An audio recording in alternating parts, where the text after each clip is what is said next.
Shalom saudara, happy Sunday and welcome home. Biarlah Tuhan boleh terus mencurahkan hadirat-Nya, sehingga kita semua bisa menerima berkat, mujizat, dan kesembuhan dari Tuhan Yesus Kristus. Amin. Sebelum mulai ibadah online hari ini, mari kita berdoa. Terima kasih ya Bapa, kami mengucap syukur buat penyertaan-Mu atas kami buat sepanjang minggu ini. Kami yang siapkan hati pikiran kami untuk kami mau beribadah Tuhan. Kami yang siapkan hati untuk menerima firman-Mu, menerima pengurapan-Mu. Terima kasih ya Bapa, di dalam nama Tuhan Yesus kami berdoa. Haleluya. Amin. Kita mau sama-sama masuk gerbangnya dengan ucapan syukur, amin. Kita sama-sama bertepuk tangan, saudara. Karena Tuhan Yesus baik, kita mau bersuka cita buat kehadirannya dalam hidup setiap kita. Haleluya. Mari sama-sama katakan. Masuk gerbangnya bersyukur, dengan penuh pujian bersiar, di hadirat-Nya. Agung namanya, puji Dia. Sangkakala, mari menari saudara. Dan tarian semua makhluk di bumi di surga, dengan senang hati angkat pujian, sebab Tuhan baik.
ku sorakan haleluya. Namamu berkuasa, surga bumi nyatakan. Ku angkat tanganku, nyatakan kau hebat. Allah yang berkuasa, berkuasa selamanya.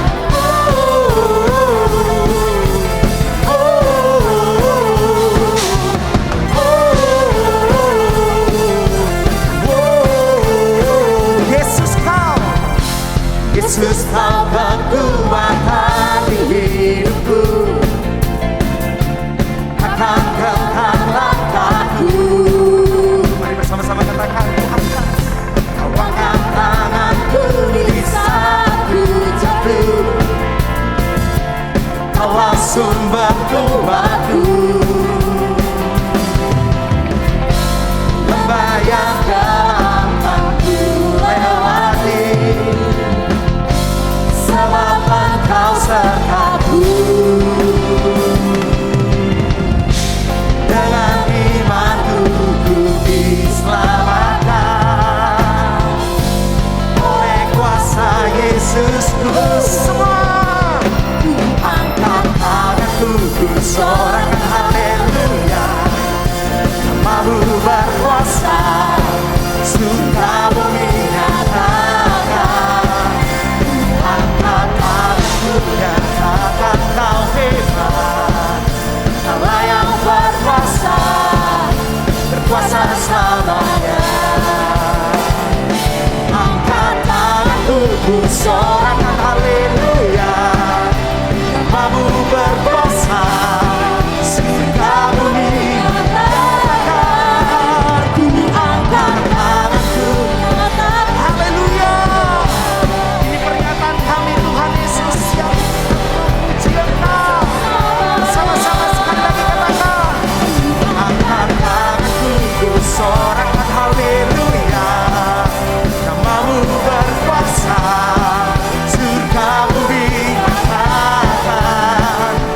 Angkat tanganku, nyatakan kau hebat, Allah yang berkuasa. Boleh tepuk tangannya semua sama-sama yuk semua. Ku angkat tanganku, ku sorakan haleluya. Surga bumi nyatakan.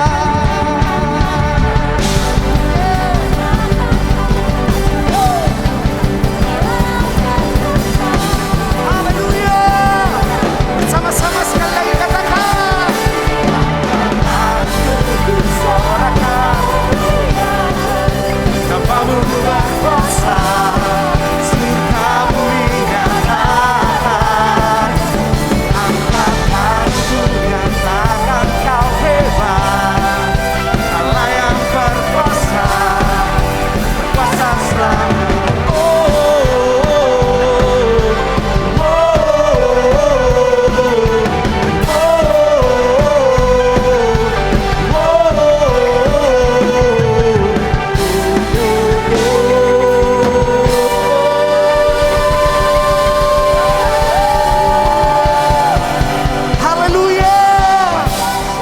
Kasih tepuk tangan buat Tuhan Yesus, sebab Dia baik, Dia luar biasa. Tepuk tangan yang lebih meriah bagi Tuhan Yesus. Haleluya. Haleluya Tuhan. Kami mengucap syukur buat Engkau yang luar biasa, buat Engkau yang baik, sungguh baik Tuhan, sangat baik bagi kami. Kami mau terus menyembah-Mu Tuhan di tempat ini. Kami mau terus meninggikan nama-Mu ya Tuhan.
Hadirat-Mu bekerja di tempat ini Tuhan, di tengah-tengah kami.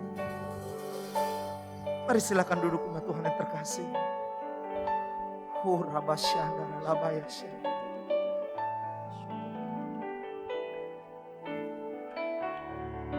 Dengan segenap hati, dengan segenap jiwa, dengan kekuatanku, ku sembah Kau Tuhan. Amin. Dalam kekudusan-Mu, ku angkat tanganku, ku rindu selalu dalam hadirat-Mu. Sebab Engkau yang kudus, Anak domba Allah, darah-Mu tercurah di atas Kalvari.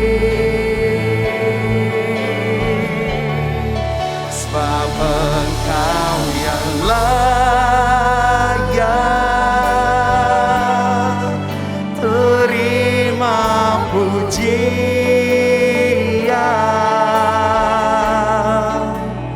hormat dan kuasa sekarang dan selamanya. Katakan dengan segenap hati, dengan segenap hati, dengan segenap jiwa, dengan kekuatanku, ku sembah Kau Tuhan. Dalam kekudusan-Mu, ku angkat tanganku, ku rindu selalu dalam hadirat-Mu.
Shalom Bapak Ibu Saudara, apa kabar? Saya percaya kita semua dalam keadaan baik karena Tuhan Yesus kita baik. Dia adalah Allah yang tidak pernah meninggalkan kita dalam segala keadaan. Biar kiranya Tuhan selalu memberkati Bapak Ibu Saudara dimanapun Saudara berada. Sebelum kita mendengarkan firman Tuhan, mari saya ajak kita semua yang di rumah-rumah maupun yang dimanapun Saudara berada, kita sama-sama berdoa. Terima kasih Tuhan Yesus buat hari ini. Terima kasih untuk segala berkat-berkat Tuhan yang luar biasa dalam kehidupan kami. Terima kasih Tuhan Yesus, Engkau adalah Allah yang tidak pernah meninggalkan kami. Terima kasih Tuhan buat penyertaan Tuhan yang sungguh luar biasa. Terima kasih buat kasih sayang Tuhan buat kehidupan kami Tuhan Yesus. Terima kasih Tuhan, kalau sebentar kami semua ingin mendengarkan firman-Mu, biar kiranya Tuhan berikan kami telinga seorang murid Tuhan Yesus, agar kami mengerti apa yang ingin Tuhan sampaikan dalam hidup kami. Terima kasih Tuhan, hamba-Mu berdoa Tuhan Yesus juga kiranya biar Roh Kudus pimpin hamba-Mu yang ingin menyampaikan firman-Mu. Biar kiranya Tuhan hanya isi hati Tuhan yang hamba-Mu sampaikan. Roh Kudus bekerja sebebas-bebasnya dalam nama Yesus. Haleluya. Amin. Sharing saya hari ini adalah mengenai kuasa mengampuni. Nah, menurut saya kuasa terbagi menjadi dua sifat. Yang pertama adalah outside, yaitu kuasa yang keluar yang kita lakukan. Yaitu kita berkuasa untuk berdoa kepada orang lain yang sedang sakit, agar orang tersebut menerima kesembuhan. Kita berdoa agar orang tersebut menerima mujizat, lalu ada nubuatan juga yang kita ucapkan dan itu digenapi. Nah, itu adalah kuasa yang sifatnya outside. Tapi ada juga kuasa yang sifatnya inside, ke dalam. Yaitu berkuasa atas diri kita. Kita tidak mudah marah, kita tidak mudah iri hati, tidak menyimpan dendam dan kepahitan. Dan yang paling penting adalah kita mudah mengampuni. Mengampuni dalam bahasa Yunani, bahasanya kalimatnya adalah aphiemi. Dalam bahasa Inggris itu set free. Nah, set free kalau diterjemahkan lagi ke dalam bahasa Indonesia, itu adalah membebaskan atau melepaskan. Nah, membebaskan atau melepaskan tidak hanya berbicara bagi orang lain. Kita membebaskan orang lain, melepaskan orang lain. Namun juga kita membebaskan atau melepaskan diri kita sendiri dari segala kepahitan, sakit hati, dendam, dan segala akar kejahatan. Nah, kenapa kita harus selalu melepaskan pengampunan terhadap orang lain yang berbuat buruk kepada kita? Yang pertama, karena Tuhan Allah telah terlebih dahulu mengampuni kita. Kita harus buang semua kegeraman, kemarahan, pertikaian, dan segala kejahatan dari kehidupan kita. Artinya, kita harus mudah mengampuni seperti Allah telah lebih dahulu mengampuni kita. Mari sama-sama kita baca di Efesus 4 ayat 31 sampai dengan 32. Segala kepahitan, kegeraman, kemarahan, pertikaian, dan fitnah hendaklah dibuang dari antara kamu. Demikian pula segala kejahatan. Tetapi hendaklah kamu ramah seorang terhadap yang lain, penuh kasih mesra dan saling mengampuni, sebagaimana Allah di dalam Kristus telah mengampuni kamu. Nah, dari ayat ini, karena kita telah diampuni terlebih dahulu, seharusnya kita tidak akan mudah iri hati dan mudah marah terhadap keberhasilan orang lain, kesuksesan orang lain, pencapaian-pencapaian yang orang lain terima. Dan juga kita juga tidak mudah marah ketika kita melihat ada orang lain atau orang-orang terdekat kita yang perbuatannya menyimpang, yang tidak sesuai dengan firman Tuhan, maupun sesuai dengan hukum yang berlaku. Mari kita baca dalam Mazmur 37 ayat 5 sampai dengan 8. Serahkanlah hidupmu kepada Tuhan dan percayalah kepadanya, dan Ia akan bertindak. Serahkanlah hidupmu kepada Tuhan dan percayalah kepadanya, dan Ia akan bertindak. Ia akan memunculkan kebenaranmu seperti terang dan hakmu seperti siang. Berdiam dirilah di hadapan Tuhan dan nantikanlah Dia. Jangan marah karena orang yang berhasil dalam hidupnya, karena orang yang melakukan tipu daya. Berhentilah marah dan tinggalkanlah panas hati itu. Jangan marah, itu hanya membawa kepada kejahatan. Nah, kalau saya coba tafsirkan ayat ini adalah kebenaran gak perlu dibela. Tuhan yang akan bertindak. Dia akan memunculkan kebenaran seperti terang. Terang itu udah pasti muncul setelah gelap. Gak ada yang kita gelap terus-terusan. Di dunia ini, habis gelap terbitlah terang. Dan hakmu seperti siang. Habis gelap, habis malam ya siang. Habis gelap terang, habis malam ya siang. Nah itu udah terjadi hukum dunia seperti itu. Jadi Tuhan bilang, diam aja. Tuhan yang akan memunculkan sendiri. Nah, berapa banyak dari kita ketika kita melihat kesuksesan orang lain. Orang lain mencapai kesuksesan, pencapaian-pencapaian gitu. Lalu kita iri. Kenapa dia bisa kok saya enggak? Kenapa kok dia bisa mencapai itu semua, kok saya belum? Dia bisa beli mobil baru misalnya, rumah baru. Tapi saya kok belum? Kenapa kok anaknya sekolahnya bagus, sukses, kok saya belum? Nah Tuhan bilang jangan iri. Tuhan akan memunculkannya sendiri.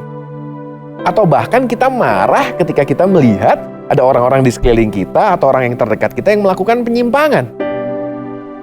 Tuhan berkata, berhentilah marah dan tinggalkan panas hati itu, karena itu hanya membawa kepada kejahatan. Contoh, ketika kita bekerja gitu, kita rajin datang pagi gitu ya, on time atau bahkan sebelum jam masuk kantor kita udah masuk. Tapi ada beberapa rekan-rekan kita misalnya datangnya selalu telat. Telat terus, nggak pernah on time. Tapi justru dia yang mendapatkan promosi. Gitu ya. Atau ada orang yang mendapatkan promosi padahal achievement-nya atau pencapaiannya dilakukan dengan cara-cara yang kurang berkenan gitu ya. Mungkin ada kecurangan dan lain sebagainya. Nah kita yang melakukannya lurus banget sesuai dengan SOP, sesuai dengan aturan. Tapi kita nggak mendapatkan promosi misalnya. Nah akhirnya kita merasa begini. Tahu gitu ngapain saya datang on time? Ngapain saya ngikutin SOP? Ngapain saya ikutin aturan kalau ujung-ujungnya orang yang berlaku nyimpang aja dipromosi. Nah artinya ini membawa kita kepada kejahatan. Kita jadi berpikir dia bisa begitu, saya juga boleh dong begitu. Nah ayat ini berkata, tinggalkanlah panas hati itu. Dan jangan marah. Karena itu hanya membawa kita kepada kejahatan. Kita akan ngikut hal yang buruk tersebut. So please, jangan iri atau dengki terhadap keberhasilan orang lain, kesuksesan orang lain, dan juga jangan marah ketika ada orang lain yang perilakunya menyimpang. Karena kita telah diampuni, seharusnya kita akan mudah untuk mengampuni juga. Kita nggak menyimpan dendam terhadap orang lain, apalagi keluarga. Kita harus doakan dan melepaskan pengampunan setiap hari. Ada orang yang merasa, ya saya udah lupain lah itu semua. Saya bawa dalam doa aja, saya doain orang itu. Tapi doanya gini, Tuhan, biarlah Tuhan yang beracara Tuhan. Tuhan sendiri yang menghukum dia dalam nama Yesus. Waduh, ini udah salah kaprah. Ada beberapa, ya saya percaya ya, yang di rumah-rumah nggak begitu nih. Cuman ada yang mendoakan sesuatu, tapi kehendak pribadinya lah yang ingin dilakukan, Tuhan lakukan. Yaitu tadi, menghukum orang, beracara sama hidup orang tersebut dan lain sebagainya. Nah ini sama sekali bukan area kita. Area kita hanya cukup mengampuni, melepaskan, set free. That's it. Kita nggak perlu ingat-ingat lagi dan kita nggak perlu dendam. Dan kita harus selalu cepet-cepet beresin ketika kita punya konflik. Apalagi di antara keluarga, apalagi suami istri. Nah saya selalu sepakat dengan istri saya ketika kita mengalami konflik, kita harus selesaikan hari itu.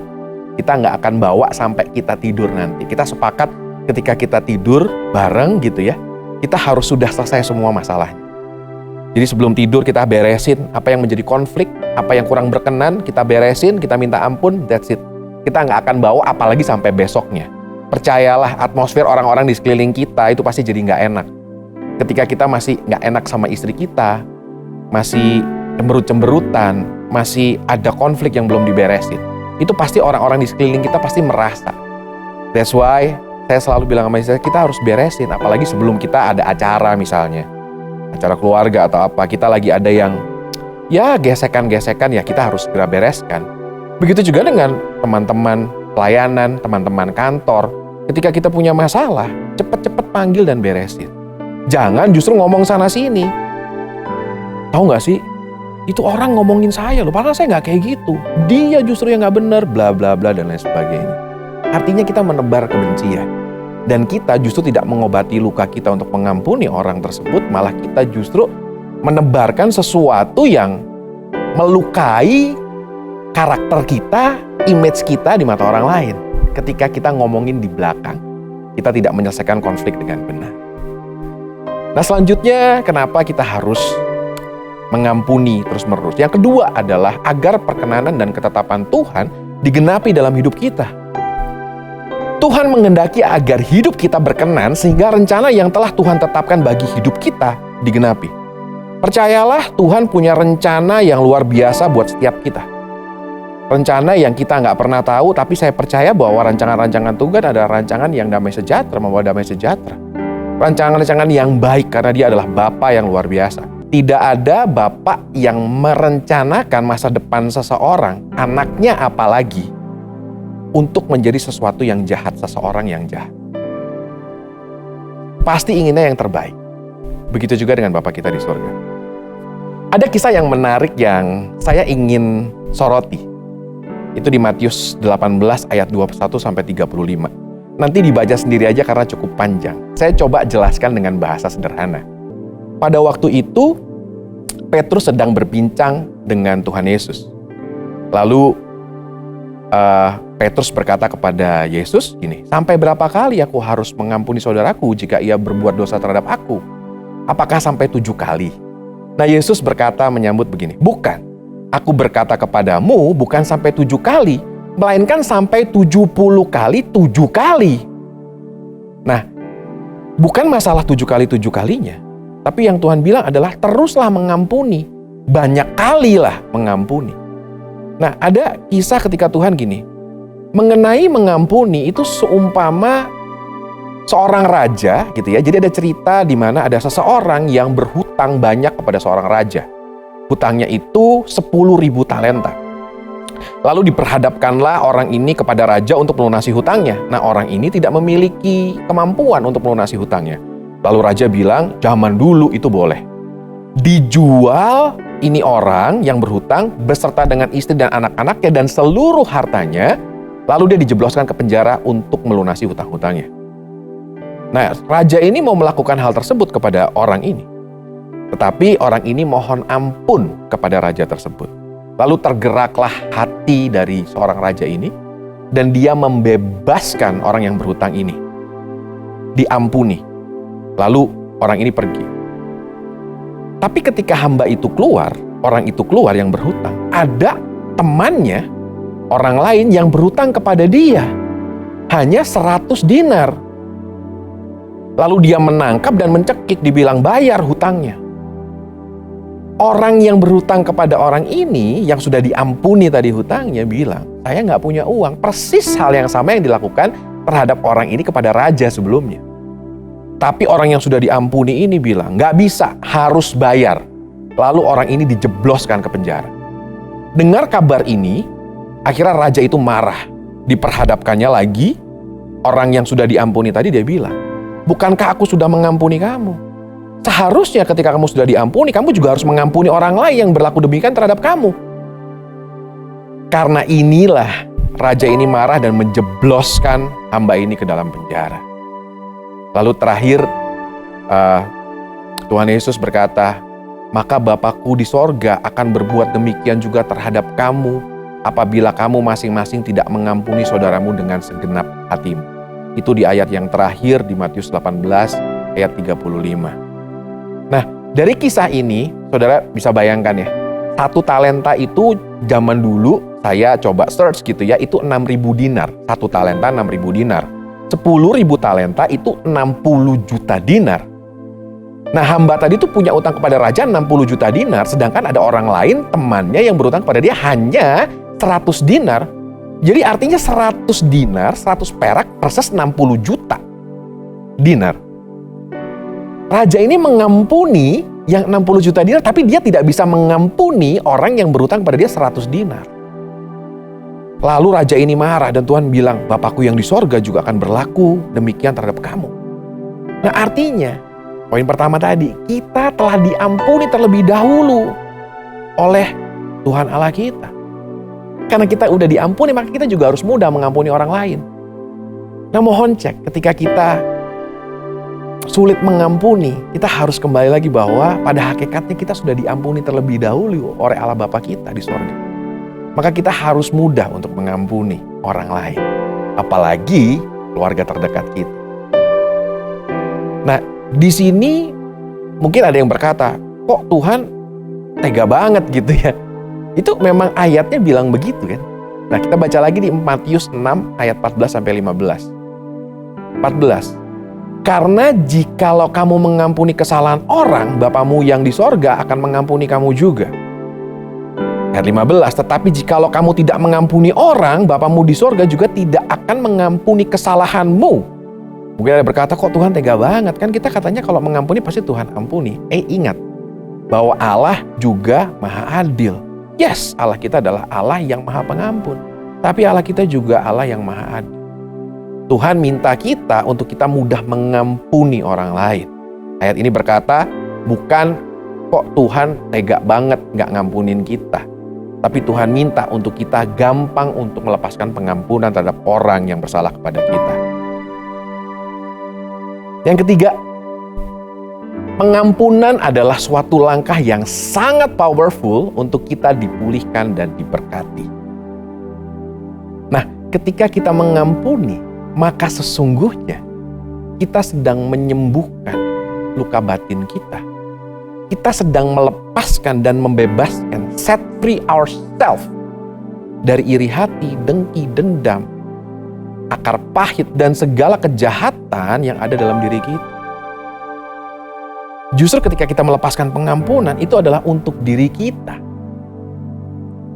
Saya punya perumpamaan ketika kita punya luka ya. Kita punya luka di tangan misalnya gitu ya. Nah ketika kita punya luka yang terbuka meskipun kita udah kasih plester gitu. Kita lagi di lift misalnya atau kita lagi di transportasi umum. Kita kehimpit orang kan kita sakit ya. Gitu ya. Aduh sakit gak enak. Aduh sakit banget gitu. Kesenggol dikit aduh pasti kita bereaksi. Gampang bereaksi. Kenapa? Karena kita masih punya luka yang terbuka. Yang belum sembuh. Nah dibanding kita kasih tahu orang-orang di sekeliling kita. Hey jangan deket-deket ke saya ya. Saya ini masih punya luka loh. Jangan deket-deket nanti saya bakalan sakit. Capek saudara, kita ngasih tahu banyak orang pas lagi di gereja, jangan deket-deket saya ya, jangan syalomin saya deket-deket nih nanti saya kena nih luka sakit. Daripada begitu mendingan kita fokus, kita obati luka kita sampai luka kita sembuh. Meskipun ada bekasnya kita pernah punya luka, tapi kalau kesenggol udah nggak sakit lagi. Mau kesenggol kegesek gimana, meskipun ada bekas luka tapi luka itu udah sembuh. Kita nggak akan bereaksi, aduh sakit. Kenapa? Karena udah sembuh. Nah beberapa dari kita gitu, kita mudah tersinggung, kita mudah marah, tumbuh pendek bahasanya. Nah artinya kita masih punya luka. So please sembuhin dulu lukanya. Caranya gimana? Datang sama Tuhan. Cerita sama Tuhan, minta kekuatan dari Tuhan untuk mengampuni orang yang membuat kita sakit, yang membuat kita luka. Lepaskan pengampunan, set free ourselves. Setelah itu lupakan dan minta Tuhan yang beracara penuh atas hidup kita. Nanti Tuhan mau ngelakuin apa terhadap orang yang udah kita doakan, ya itu haknya Tuhan. Kita nggak perlu intervensi. Ya, selanjutnya kita harus jaga hati dan pikiran kita untuk selalu bersih dan murni. Kalau kita selalu berasumsi tentang hal-hal yang buruk, nah itu akan selalu mencemari pikiran kita. Apa yang kita pikirkan itu akan mengaruhi suasana hati kita. Dan setelah itu efeknya akan termanifestasi ke perilaku kita. Nah sometimes kita sering memelihara pikiran-pikiran buruk. Baik tentang suami istri atau pemimpin, bos, gembala gitu ya. Kabit kita atau siapapun. Wah ini kayaknya gak suka nih sama saya nih. Lalu dia ngomong di mana kayaknya gak suka ya. Kenapa saya lihat saya syalomin aja gak mau ngasih tangan lagi.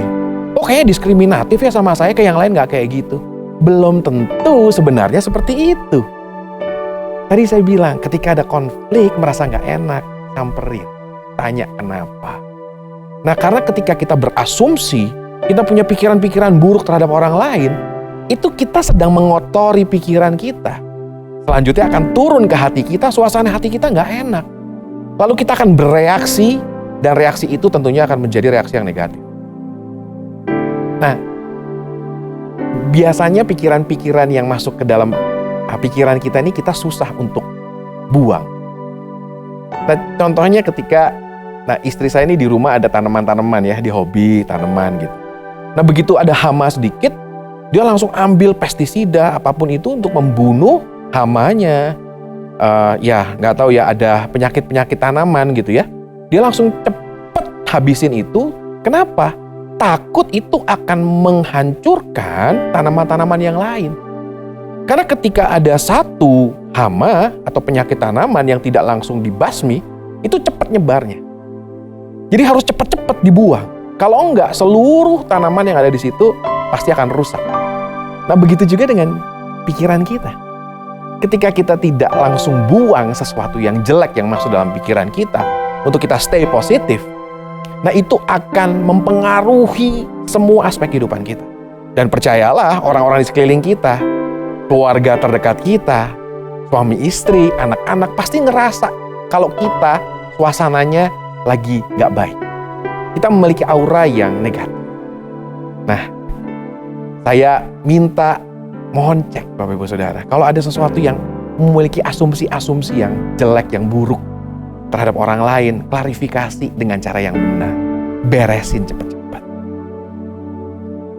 Nah, jika saya ingin simplify apa yang sudah saya sharingkan hari ini, yaitu ketika kita berhasil memiliki kuasa insight atas diri kita, kuasa insight yang ke dalam, untuk selalu mudah melepaskan pengampunan, maka segala rancangan dan ketetapan Tuhan yang terbaik dalam hidup kita akan digenapi. Karena hidup kita selalu berkenan di mata Tuhan. Dan saya percaya hidup kita akan diberkati berlimpah-limpah dalam segala hal. Karena dimanapun kita berada, maka kita akan selalu menjadi berkat. Karena kita tidak menyebarkan aura-aura yang negatif di mana kita ditempatkan. Mari kita berdoa. Terima kasih Tuhan Yesus buat firman-Mu. Biar kiranya firman yang hamba-Mu sampaikan ini jatuh di tanah yang subur. Tuhan, hamba-Mu berdoa buat hamba-hamba-Mu yang di rumah-rumah Tuhan. Kalau ada saat ini yang mereka memiliki akar pahit, memiliki dendam, iri hati, dengki, sakit hati, atau pikiran-pikiran yang asumsi negatif ada dalam pikiran mereka. Tuhan, aku minta Roh Kudus-Mu saat ini membersihkan dalam nama Yesus. Terus Tuhan Yesus ingatkan hamba-hamba-Mu yang di rumah-rumah ini bahwa Tuhan Yesus adalah Allah yang sanggup membereskan segala masalah. Tuhan Yesus yang mampu membebaskan kita set free dari hal-hal yang buruk yang terjadi dalam hidup kita. Bapak Ibu Saudara, jika ada yang di rumah-rumah saat ini memutuskan untuk melepaskan pengampunan terhadap orang yang menyakiti kita, mari angkat tangan kita, saya mau berdoa. Ikuti doa saya. Tuhan Yesus, aku berdoa saat ini aku ingin melepaskan pengampunan kepada orang yang telah menyakiti aku. Aku mau membebaskan diriku dari dendam, iri hati, sakit hati, asumsi-asumsi negatif, Tuhan. Aku mau membersihkan diriku dari hal-hal yang tidak berkenan di mata Tuhan. Tuhan, kiranya Tuhan beracara penuh dalam hidupku. Saat ini aku melepaskan pengampunan dalam nama Yesus. Dalam nama Yesus, aku lepaskan pengampunan. Dan aku percaya Tuhan, mulai hari ini, aku akan bebas dan aku akan mengalami berkat-berkat Tuhan yang Tuhan telah siapkan untuk aku. Terima kasih Tuhan Yesus. Hamba-Mu selesai berbicara, menyampaikan firman Tuhan. Dan aku percaya bahwa Roh Kudus-Mu tidak akan pernah berhenti, terus beracara pada setiap hamba-hamba-Mu yang di rumah-rumah. Terima kasih Tuhan Yesus. Aku kembalikan segala hormat, pujian, kemuliaan hanya bagi nama Tuhan. Dalam nama Yesus, Haleluya. Amin. Tuhan Yesus memberkati.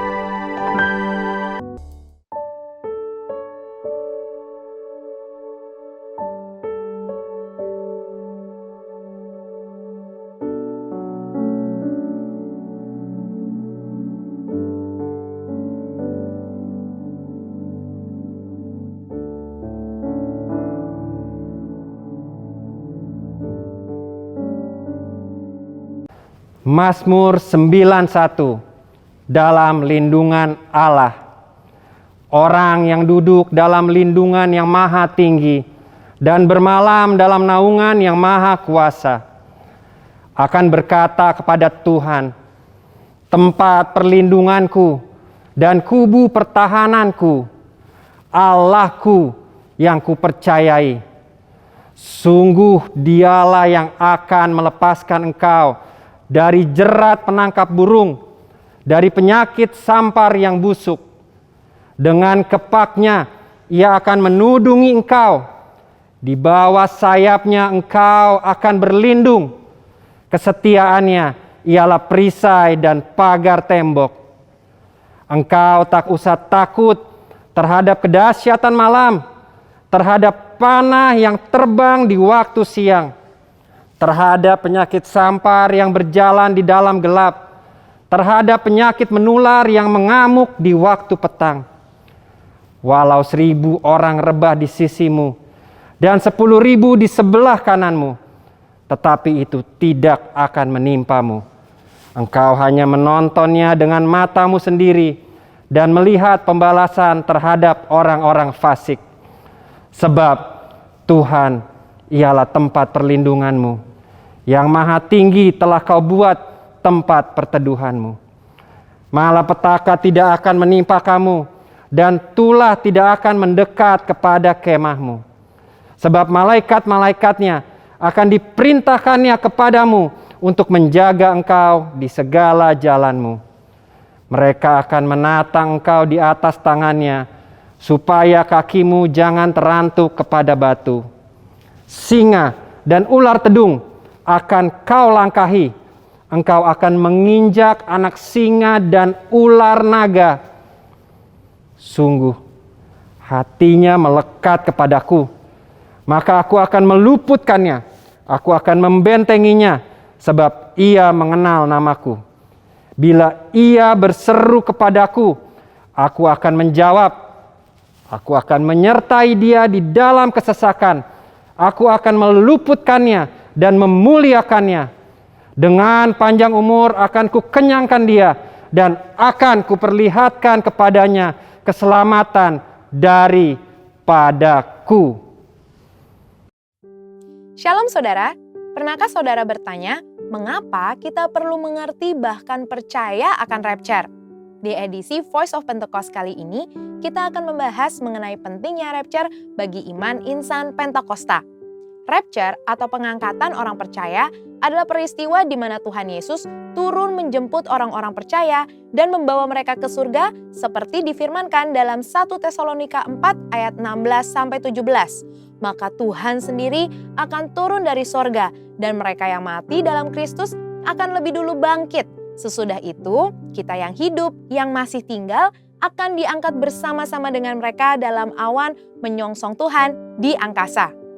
Iman insan Pentakosta sendiri diakhiri dengan sebuah pengharapan bahwa Yesus yang datang sekitar 2000 tahun yang lalu akan datang kembali menjemput gerejanya di awan-awan dengan segala kemuliaannya. Pemahaman dan penantian akan janji inilah yang menguatkan kita bahwa ada akhir yang indah bagi setiap orang percaya yang mempertahankan imannya seperti yang tertulis dalam Ibrani 10 ayat 36-38. Kita tidak tahu pasti kapan waktu kedatangan Kristus, tetapi berikut tanda-tanda yang mendahuluinya. Yang pertama, Matius 24 ayat 10-12 mengatakan bahwa akan semakin banyak kedurhakaan di antara orang Kristen, semakin banyak dosa dan kasih orang akan semakin dingin. Yang kedua, Yehezkiel 37 ayat 14 menubuatkan kebangkitan bangsa Israel secara fisik. Dan yang ketiga, orang-orang yang tidak mengenal Tuhan akan hidup seperti di zaman Nuh. yaitu kawin mengawinkan, hidup dalam pesta pora, dan tidak takut akan Allah, seperti ada tertulis di Matius 24 ayat 37 sampai 39. Pengakuan iman Gereja Bethel Indonesia berbunyi, Tuhan Yesus Kristus akan turun dari sorga untuk membangkitkan semua umatnya yang telah mati di dalam Dia dan mengangkatnya bersama-sama semua umatnya yang masih hidup lalu bertemu dengan Dia di angkasa. Kemudian ia akan datang kembali bersama orang kudusnya untuk mendirikan kerajaan 1000 tahun di bumi ini. Sejalan dengan ini, Sinode GBI memegang pemahaman bahwa Yesus akan datang 2 kali. Yang pertama, untuk mengangkat orang-orang percaya yang masih hidup dan yang sudah mati. Dan yang kedua, untuk datang kembali memerintah selama 1000 tahun di bumi ini. Di antara 2 kedatangan ini, akan ada masa tribulasi atau kesusahan besar yang dijelaskan melalui penglihatan Yohanes lewat 7 materai, 7 sangkakala, dan 7 cawan murka Allah yang digambarkan dalam kitab Wahyu. Gereja kita percaya bahwa akan ada pengangkatan gereja Tuhan sebelum masa tribulasi ini. Beberapa hal penting yang harus kita tahu sebelum masa itu tiba adalah, yang pertama, Tuhan Yesus akan mulai menghakimi pada hari-hari terakhir, dimulai dari gerejanya sampai kepada bangsa-bangsa di dunia. Maka, pertobatan adalah respon yang diminta oleh Allah kepada kita semua. Dan yang kedua, Allah yang adil akan menuntut pertanggungjawaban dari seluruh manusia. Bagi mereka yang tidak mau percaya, murka Allah akan dicurahkan secara penuh. Sedangkan bagi umatnya yang berseru-seru kepadanya, Allah mendengarkan doa syafaat mereka. Dan yang ketiga, mereka yang bertobat dan percaya kepada Tuhan dijanjikan keselamatan dari murka Allah lewat pengangkatan orang-orang percaya atau rapture.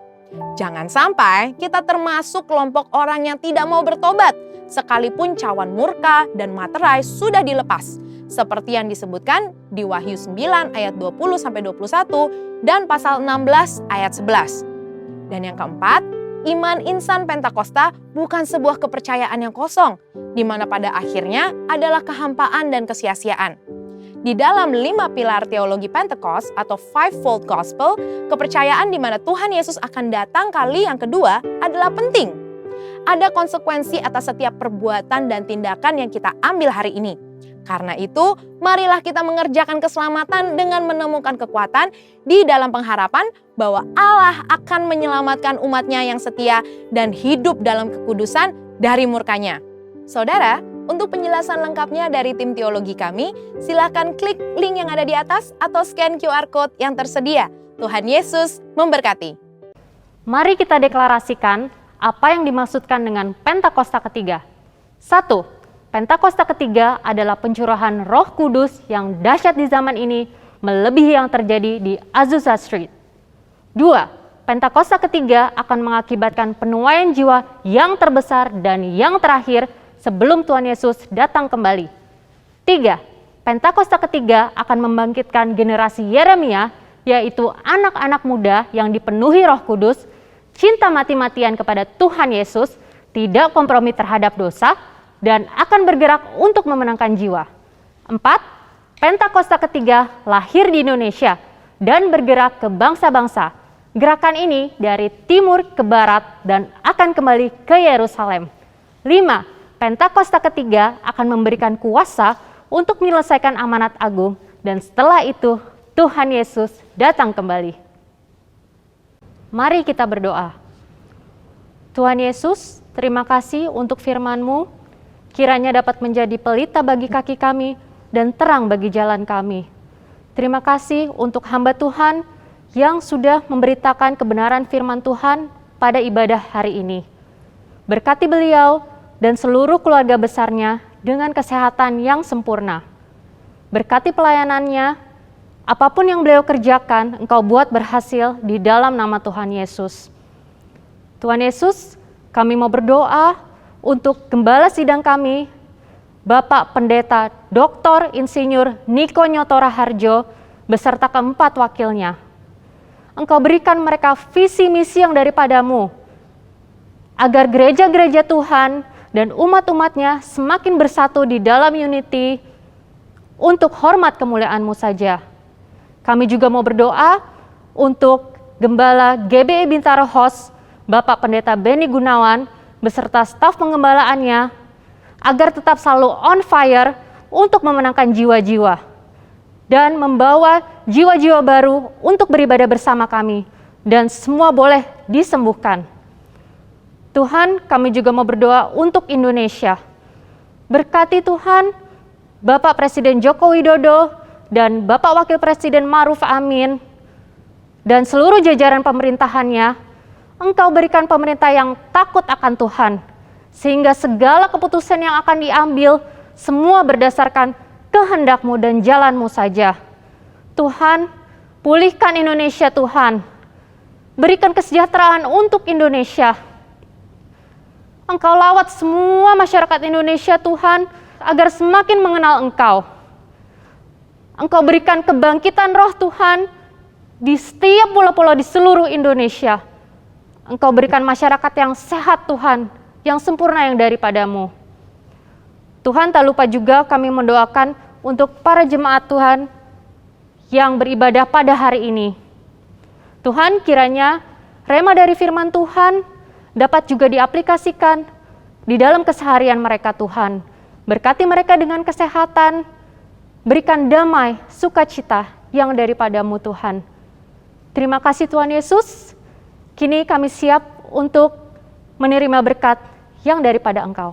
Mari angkat tangan saudara, terimalah berkat Tuhan. Kasih karunia yang berlimpah-limpah daripada Allah Bapa dalam Anak yang tunggal Yesus Kristus. Persekutuan yang manis dengan Roh Kudus menyertai saudara sekalian mulai hari ini. Sampai Tuhan Yesus datang menjemput kita di awan-awan dan bahkan sampai selama-lamanya. Yang percaya bersama-sama katakan, Amin.